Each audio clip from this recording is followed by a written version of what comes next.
तमिलनाडु सरकार में मंत्री सेंथिल बालाजी को बर्खास्त करने के मामले में तमिलनाडु के राज्यपाल आर.एन. रवि को लेकर सियासत तेज हो गई है। तमिलनाडु में मंत्रिमंडल में शामिल रहे सेंथिल बालाजी पर नौकरी के बदले नकदी लेने और मनी लॉन्ड्रिंग का आरोप है। इन आरोपों के कारण 14 जून को सेंथिल बालाजी को ईडी ने गिरफ्तार कर लिया था और मामले में चेन्नई की एक अदालत ने उन्हें 28 जून तक न्यायिक हिरासत में भेज दिया था।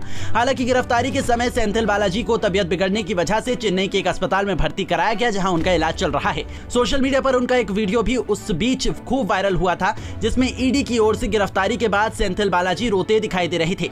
इस दौरान अस्पताल में मिलने खुद उनसे तमिलनाडु के मुख्यमंत्री एम.के. स्टालिन भी पहुंचे थे।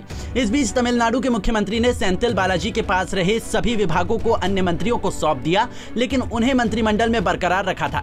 जिसके बाद गुरुवार को तमिलनाडु के राज्यपाल आर.एन. रवि ने मंत्रिमंडल से सेंथिल बालाजी को बर्खास्त करने का आदेश जारी कर दिया और अब उनके इसी फैसले पर सियासत तेज हो गई है। हालांकि राज्यपाल ने अपने इस फैसले को कुछ ही घंटों के भीतर तब वापस ले लिया जब कई राजनीतिक दलों की ओर से उनको घेरा जाने लगा।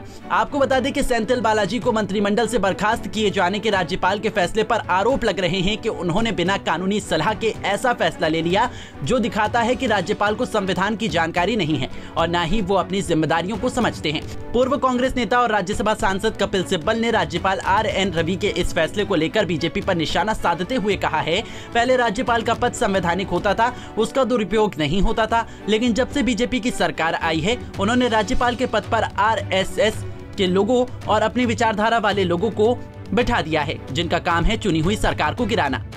देखिए, पहले तो जो गवर्नर का पद होता था और उसका कभी दुरुपयोग नहीं होता था, इन्होंने अपने लोग बिठा दिए वहां। हाँ, कुछ आरएसएस के लोग हैं, कुछ बाकी लोग हैं जो इनके विचारधारा से जुड़े हुए हैं, तो जो ये चाहते हैं वो करते हैं और इनका मकसद केवल एक है कि जहां चुनाव की सरकार हो, इलेक्टेड गवर्नमेंट हो, उसको गिराया जाए या वहां ऐसा माहौल पैदा किया जाए कि वो नफरत का माहौल, ठीक है ना। तो गवर्नर का तो एक ही रोल है, किसी तरीके से इलेक्टेड सरकारों को गिराना, और कई प्रदेशों में इन्होंने गिरा भी दी। आज के दिन मध्य प्रदेश में गिरा के सरकार कर रहे हैं ना, बैठी हुई ना इनकी सरकार, इलेक्टेड गवर्नमेंट को गिरा के। महाराष्ट्र में इलेक्टेड गवर्नमेंट को गिरा के इनकी सरकार बैठी हुई ना, तो दो बड़े, बाकी तो सब चुनाव हार चुके हैं। इनकी केवल आज की सरकार या तो नॉर्थ ईस्ट में है या उत्तराखंड में है या गुजरात में है। इन तीनों के अलावा सब प्रांत में हार चुके हैं।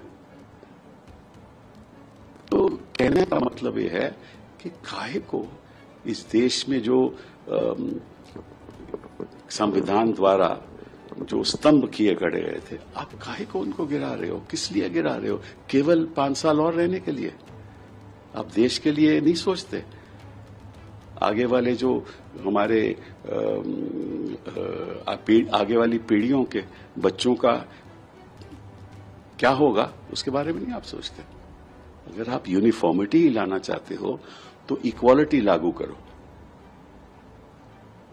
इक्वालिटी लागू करो, महिलाओं को हक दो, कहीं भी हो उनको हक दो। कांग्रेस नेता मनीष तिवारी ने तमिलनाडु के राज्यपाल आर.एन. रवि को पद से बर्खास्त कर देने की मांग राष्ट्रपति द्रौपदी मुर्मू से की है। उन्होंने कहा कि मंत्रिमंडल में शामिल किसी सदस्य को मुख्यमंत्री की सिफारिश से ही बर्खास्त किया जा सकता है। जिस राज्यपाल को अपना संविधान का, अपने कर्तव्यों और देश का कानून का ज्ञान नहीं है, उन्हें राज्यपाल के पद पर नहीं रहना चाहिए। महामहिम राष्ट्रपति को तुरंत राज्यपाल को बर्खास्त कर देना चाहिए, उनको पदच्युत कर देना चाहिए।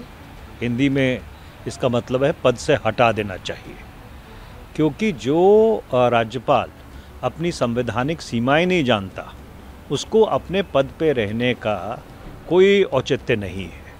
जो धारा 164 है भारत के संविधान की, वो साफ तौर पे ये कहती है कि जो संघ के मंत्री हैं वो मुख्यमंत्री की सिफारिश पर अपॉइंट किए जाते हैं, उनको नियुक्त किया जाता है। इसका मतलब ये है कि उनको हटाने का अधिकार या अख्तियार भी सिर्फ मुख्यमंत्री का है कि मुख्यमंत्री की सिफारिश पे वो हटाए जा सकते हैं। तो राज्यपाल को इस तरह का असंवैधानिक कदम उठाना साफ तौर पर ये संकेत देता है कि ना तो उनको संविधान का ज्ञान है, ना ही उनको अपनी मर्यादा का ज्ञान है, ना ही अपनी लक्ष्मण रेखा वो जानते हैं। तो उनको तुरंत बर्खास्त कर देना चाहिए। और दूसरा, मुझे इस बात पे आश्चर्य होता है कि वो पूर्व पुलिस अधिकारी हैं। जब वो पुलिस एकेडमी में गए होंगे, उनको पहली चीज़ ये सिखाई गई होगी कि भारत का एक फौजदारी का कानून ये कहता है कि आप बेगुनाह हैं जब तक आपके ऊपर गुनाह साबित नहीं किया जाता। You are innocent until proven guilty. एक FIR क्या है? FIR सिर्फ फर्स्ट इन्फॉर्मेशन रिपोर्ट है। एक चार्जशीट क्या है? A charge sheet is at best an appreciation of facts and events as understood by the investigating officer. किसी को कोई सज़ा थोड़ी होगी है किसी अदालत से। तो इस तरह का गैर संवैधानिक काम करना, संविधान के साथ खिलवाड़ करना, संविधान के चिथड़े उड़ा देना, ऐसे व्यक्ति को क्या हक है कि वो राज्यपाल रहे। फिलहाल मनी लॉन्ड्रिंग के आरोपों में घिरे तमिलनाडु सरकार में मंत्री सेंथिल बालाजी को मंत्रिमंडल से बर्खास्त करने के फैसले पर राज्यपाल RN रवि को विपक्षी दलों द्वारा घेरने की कोशिश तेज हो गई है। इस संबंध में राज्यपाल के फैसले के खिलाफ मद्रास हाईकोर्ट में भी एक याचिका दायर की गई है। Bureau report, Punjab Kesari TV. हमसे जुड़े रहने के लिए हमारे YouTube चैनल को सब्सक्राइब करें और नई वीडियो की नोटिफिकेशन के लिए बेल आइकॉन को दबाएं।